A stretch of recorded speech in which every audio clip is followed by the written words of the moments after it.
Hey guys, তোমরা সবাই কেমন আছো? আশা করি ভালোই আছো। তো আমি আজকে চলে আসলাম একটা ছোট্ট মিনি ব্লগ নিয়ে। তো এখন যাচ্ছি সিমলাবাড়ি দামসিবাদ সুপারি লোড করতে।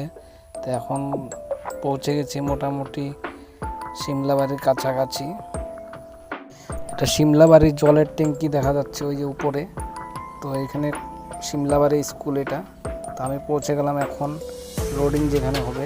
দেখতে পাচ্ছ আমার গাড়ি, আর এই যে সুপারি বস্তা এইগুলো লোড হবে আমার গাড়িতে। মোটামুটি এখানে 30-31 কুইন্টাল আছে মাল।